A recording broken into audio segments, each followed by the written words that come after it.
No, lo vamos a conversar con Arturo Alegría, director de Visión. Arturo, bienvenido.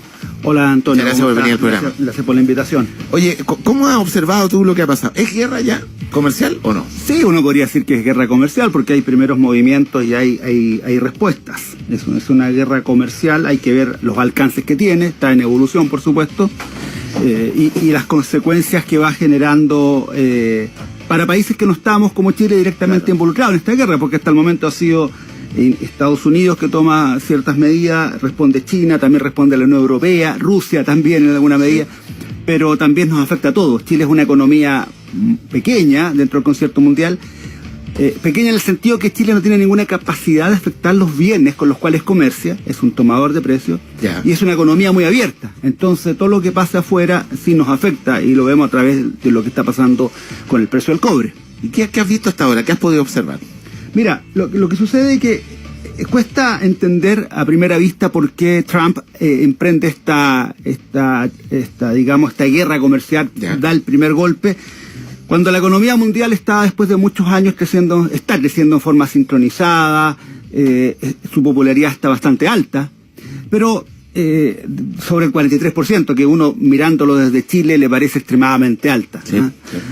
Pero básicamente la explicación para eso es que la economía americana está bien, la tasa de desempleo está extremadamente bajo, los salarios están creciendo, la bolsa ha andado muy bien. Entonces, en ese contexto, él lanza esta guerra orientada principalmente a sus electores, a aquellos que están en sectores que se han visto perjudicados por la internacionalización, por el libre comercio. Evidentemente cualquier guerra, esa medida comercial... ¿Sectores manufactureros más bien? Manufactureros, sí, ya, exactamente, manufactureros, sí.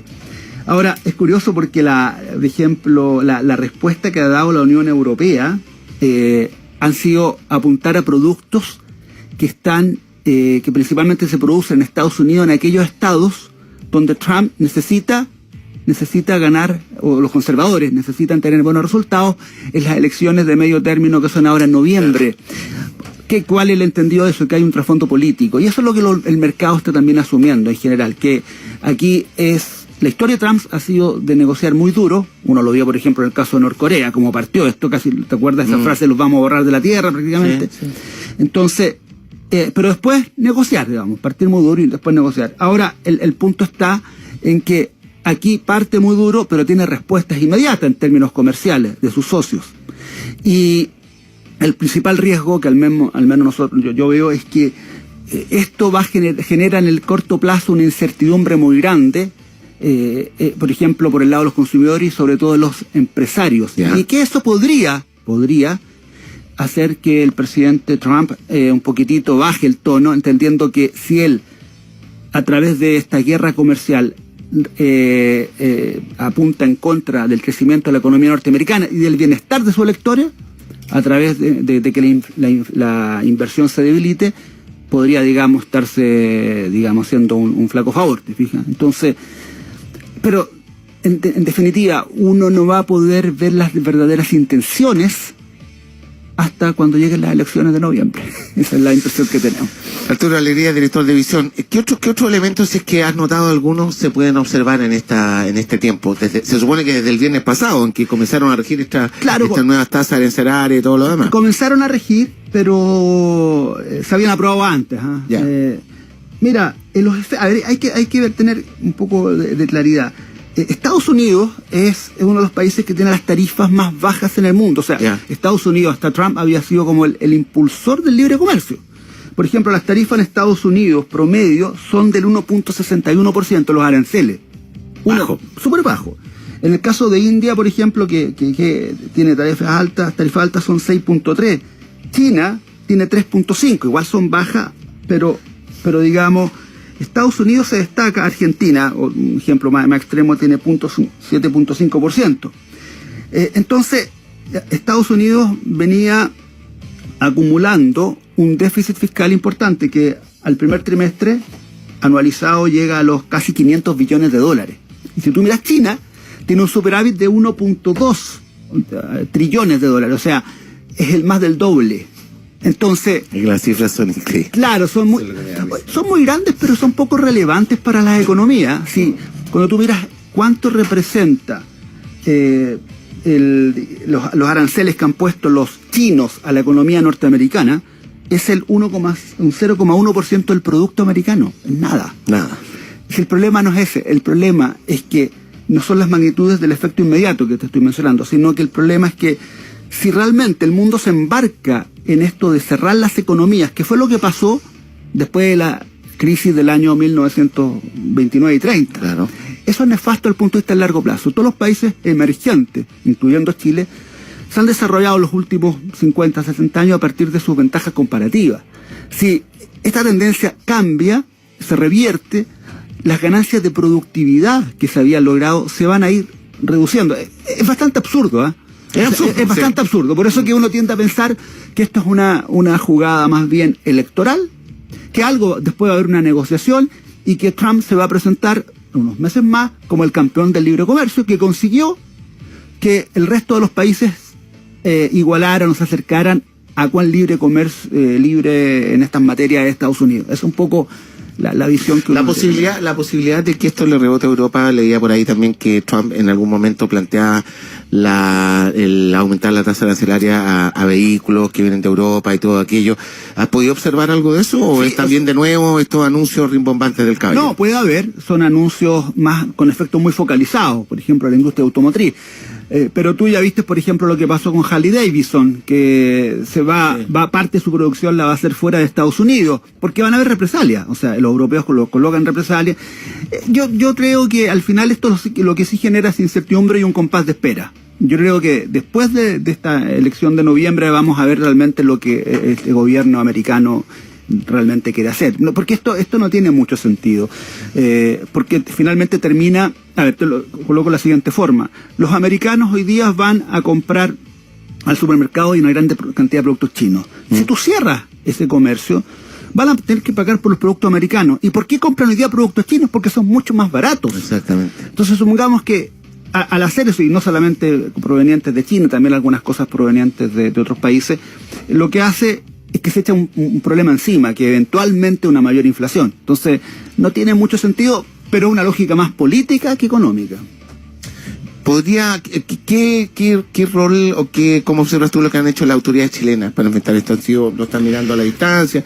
Yo te mencionaba lo del cobre también, de que, bueno, tuvo 10 días a la baja, subió un poco, ahora volvió a abrir a la baja. Sí, mira, el cobre tuvo un rally muy fuerte hasta hace un mes atrás, que llegó a sobre 3.20, la libra hoy día está en 2.80 y algo, que sigue siendo un precio bastante atractivo. Ahora, la guerra comercial es un elemento que está acá, que genera incertidumbres, pero también ha habido un fortalecimiento del dólar a nivel global, sí. Y en general cuando el dólar sube, los commodities, entre ellos el cobre, se bajan de precio. ¿Por qué ha subido el dólar? Porque básicamente en el primer trimestre las economías globales se desaceleraron muy fuertemente, salvo Estados Unidos, que se desaceleró un poco. Entonces, eso hizo que hubiera más interés en invertir en dólares que en Europa, en Japón. Japón tuvo una pequeña recesión el primer trimestre, por ejemplo. Entonces, el cobre está afectado por el tema comercial, también por la fortaleza del dólar a nivel global y también porque los indicadores de China anticipan una economía que se viene desacelerando y la demanda de China sabemos cuán importante es para la determinación del precio del cobre. En cualquier caso, tanto la apreciación del dólar como la desaceleración en China son bastante moderados. O sea, yo no diría que son temas para preocuparse. Probablemente la guerra comercial, el ruido en torno a eso, está afectando muy en el corto plazo el precio del cobre. Pero nuestra impresión es que el cobre a niveles de 3 ya está a un nivel bastante alto. La posibilidad de que otras áreas de la economía, como se especuló en algún momento, Arturo Alegría, director de Visión, de que otras áreas de la economía, estoy pensando en la agroindustria y otras que se especuló, podrían de alguna forma tener algún rebote y hasta verse beneficiadas con esto por parar el intercambio de productos. ¿Hay alguna posibilidad de eso?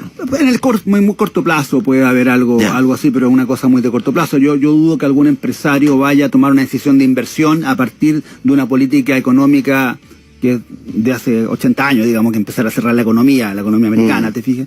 Sí, pero en el muy corto plazo puede haber algo. ¿Sí?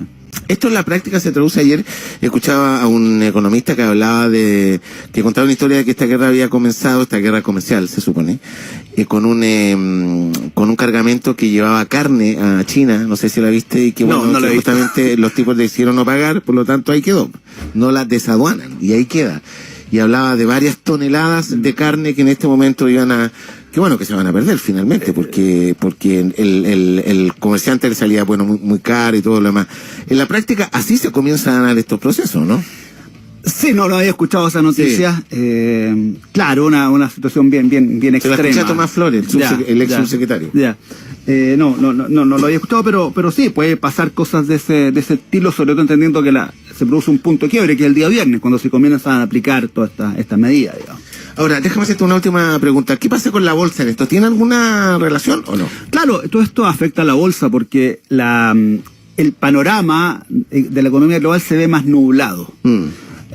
A mi juicio se ve nublado por esto, pero también por lo que te comenté antes, que las economías el primer trimestre tuvieron una pausa, luego de haber crecido muy fuerte el año pasado, pero los indicadores que vienen ahora, que están saliendo, muestran que hay un rebote. En Estados Unidos creció al 2% el primer trimestre, y las proyecciones las estimaciones para el segundo son del 4%.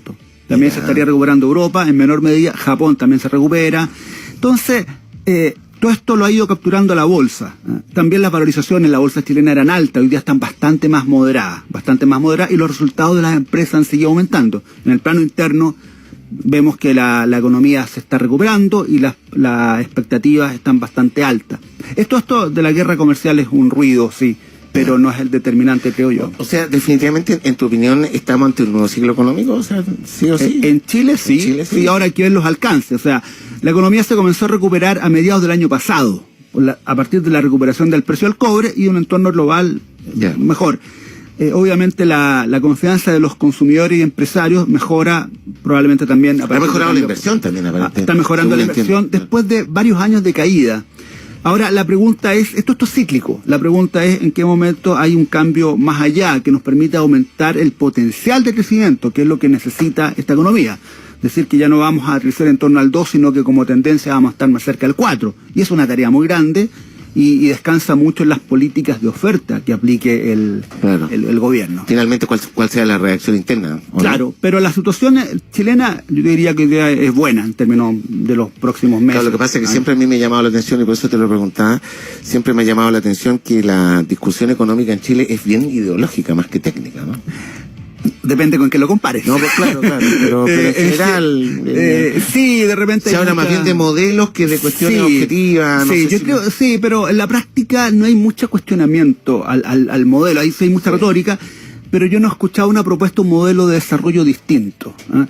Obviamente, sectores políticos quieren más énfasis social, que a muchos nos parece bien, pero lo primero también creo que hay bastante acuerdo en que para poder tener más desarrollo social hay que crecer. Sí, hay que generar riqueza para luego... Oye, lo último, que bueno, nos fuimos por otro tema, pero igual quería preguntártelo. Escuchaba a unas personas hablar de que aquellas áreas fundamentales de la economía chilena, los principales sectores productivos, los de hace 40 años, siguen igual, y aparentemente hay toda una reflexión respecto de la creación de valor en esa área. Es decir, que seguimos haciendo lo mismo desde el punto de vista productivo, agregándole muy poco valor a eso. ¿Tú compartes ese criterio, no? En alguna medida sí. Yo creo que cuando tú miras, por ejemplo, las exportaciones chilenas, la participación del cobre es la misma que teníamos hace 30 años, es que más del 50%. No se ha diversificado mucho las exportaciones chilenas, y ahí yo lo asocio a falta de inversión en desarrollo tecnológico. En ¿cuántos egresados en Chile tú tienes al año experto en tecnología? ¿Qué es lo que uno está viendo en los países asiáticos? Claro. O sea, en China egresan al año, el otro día escuchaba de un experto, cerca de 400.000 personas expertos en tecnología, en desarrollar aplicaciones, cosas así, ¿te fijas?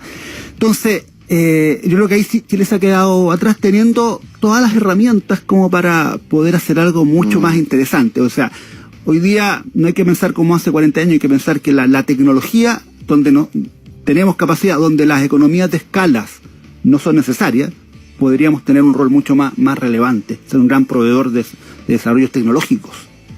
Bueno, lo último, una vez fui a India con la gente de País Digital y conocí el Instituto Tecnológico de Mumbai, que es una cuestión muy prestigiada.